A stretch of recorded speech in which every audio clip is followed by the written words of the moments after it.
name is Ramakrishna. I am a physiotherapy student.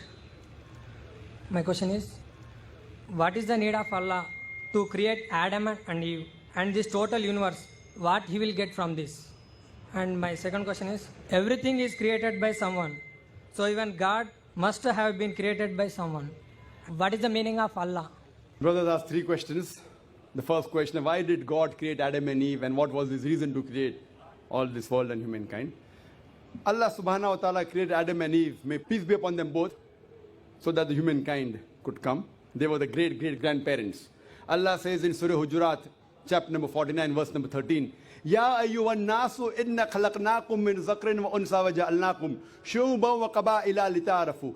Inna akramakum indallahi atqakum. Inna Allah alimun khabir. O humankind, we have created you from a single pair of male and female and have divided you into nations and tribes so that you may recognize each other, not that you may despise each other. And the most honored in the sight of Almighty God is the person who has taqwa. The criteria to judge any human being, it is not wealth, it's not color, it's not caste, it's not creed, it is taqwa, it is God consciousness, it is righteousness, it is piety. So Adam and Eve, peace be upon them both, they were our great-great-grandparents, of yours also and of mine also, all humankind. Therefore I call you a brother. We are brothers in humanity. Allah says, Ya ayyuhan nas, O humankind. And Allah says in Surah Isra, chapter number 17, verse number 70, وَلَقَدْ كَرَّمْنَا بَنِي آدَمَ. Almighty God has honored all the children of Adam. Whether they are born in India, USA, UK, born in a Hindu family, or a Muslim family, or a Christian family, Allah says He has honored all the Bani Adam. If you are a human being, Allah has honored you.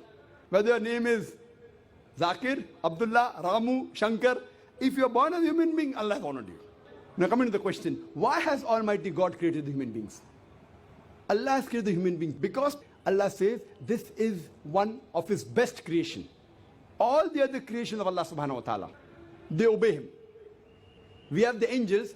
Whatever Almighty God says, the angels obey Him directly. They have no free will. The human being is the creation of Allah subhanahu wa ta'ala, which has a free will. We can either obey Him or disobey Him.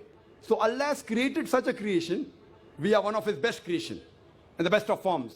But we have a choice of either obeying God or disobeying God. If we obey God, we will go to Jannah, we will go to Swarg, we will go to heaven. If we disobey Him, we will go to hell. We will go to Nark.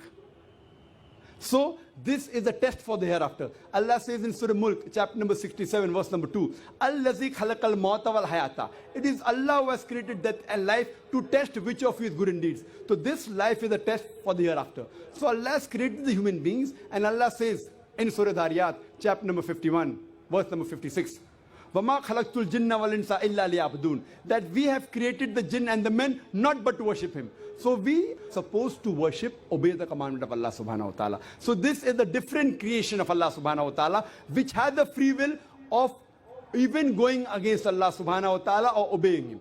All the other things, the stars, the trees, the mountains, the Quran says they do sajda to Allah subhanahu wa ta'ala, they prostrate to Him, they obey Him. We have a free will. Now when Allah has given a free will, with the free will if we obey Him, we become higher than the angels. With the free will if we disobey Him, we become the partners of the devil. So He's created us for the test for the hereafter. Coming to your second question. Everything has a creator. Who created? God. If anyone says everything has a creator, it is a wrong statement. Every created thing has a creator. The definition of God is He is uncreated. The moment you say who created God, He's not God. The definition of God is He is uncreated. Suppose a person comes and asks you, that brother, my friend John, he was admitted in the hospital. He gave birth to a child. Can you guess, was it a girl or a boy? Can you guess? Try it out. Guess? Can't guess. Why? Can you on the microphone? Can you guess, was it a girl or a boy? Huh? See, brother John, he was admitted in the hospital. He gave birth to a child. Was it a girl or a boy? Can you guess? A 50% chance? Girl or boy? People are laughing. Why? Can you guess? Can't guess. Why? Even if you guess, can you get the answer right? Acha, can you guess? I'll give you two chances. Was it a girl or a boy? Try it out. Girl. Brother, can a man give birth to a child? Ah, there you made a mistake. Same way you made a mistake by asking who created God. A man cannot give birth to a child. So where's the question of it being girl or a boy? See, now you understood. Ah, now that's good, brother. So it was a man cannot give birth to a child. So where's the question of a girl or a boy? So when you're asking who created God, God by definition, Allah by definition is uncreated. The moment you say who created Allah, he's not Allah. Walam yakul lahu kufuwan ahad. There's nothing like him.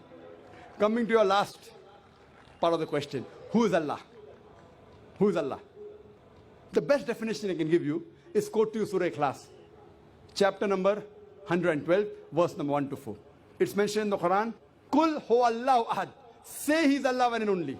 Allahu samad. Allah the absolute eternal. Lam yalid walam yulad. He begets not nor is he begotten. Walam yakul lahu kufuwan ahad. There's nothing like him. This is a four-line definition of Allah subhanahu wa ta'ala.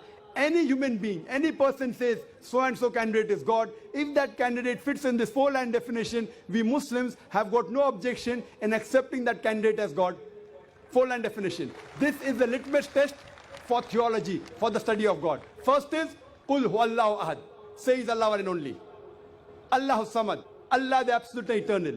Lam yalid walam yulad. He begets not nor is he begotten. Walam yakul lahu kufuwan ahad. There's nothing like him. If you go to the Hindu scriptures, the same is mentioned in the Hindu scriptures. Kul huwallahu ahad is mentioned if you read Chandogya Upanishad, chapter number 6, section number 2, verse number 1. Ikkam evidityam. God is only one without a second. Second test. Allahu samad. Allah the absolute eternal. Bhagavad Gita chapter number 10, verse number 3 says, I am known as the Lord of all the worlds, the unbegotten, the beginningless.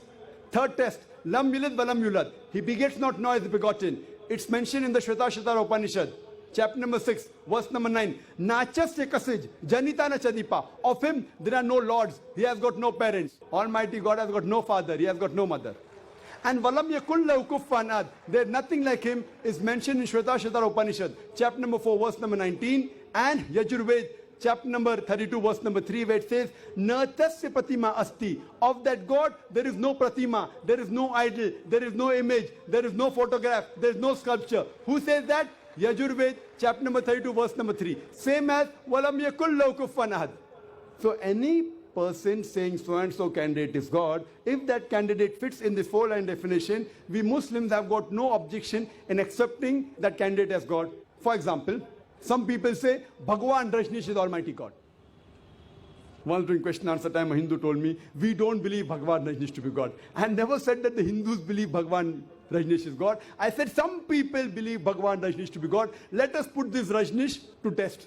First test is, Kul huwallahu ahad. Say he's Allah one and only. Was Rajneesh one and only? Was he the only man who claimed divinity? There are hundreds of them. And in this country, we have thousands of men who have claimed divinity. He's not the only one. But Rajneesh Bhaksi said, no, he's unique. Let's go to the next test. Allahu Samad. Allah, the absolute eternal. Was Rajneesh absolute eternal? We know from his biography, from his autobiography, he was suffering from asthma, from diabetes, from chronic backache. Imagine Almighty God suffering from asthma, diabetes, chronic backache. Third test. Lam yalid walam yulad. He begets not nor is begotten. Bhagwan Rajneesh was born in Madhya Pradesh. He had a father and mother. In 1981, he goes to America, USA, and he takes thousands of Americans for a ride. In the state of Oregon, he starts his center and calls it as Rajneeshpuram, his village. Later on, the American government arrests him and put him behind bar.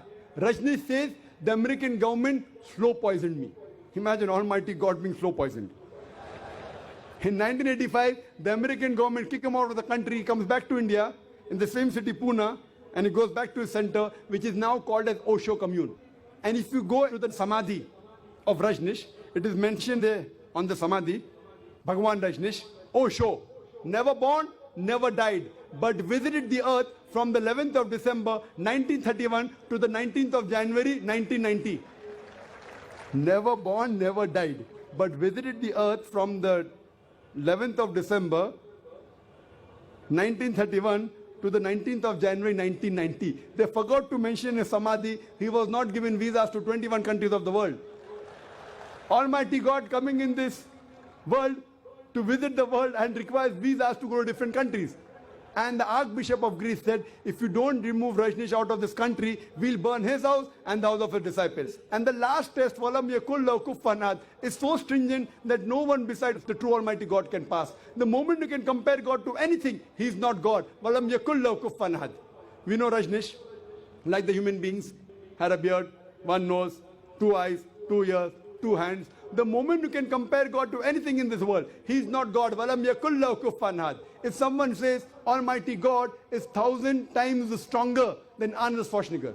Might have heard the name of Arnold Schwarzenegger? Have you heard Arnold Schwarzenegger? The person who got the title Mr. World, Mr. Universe.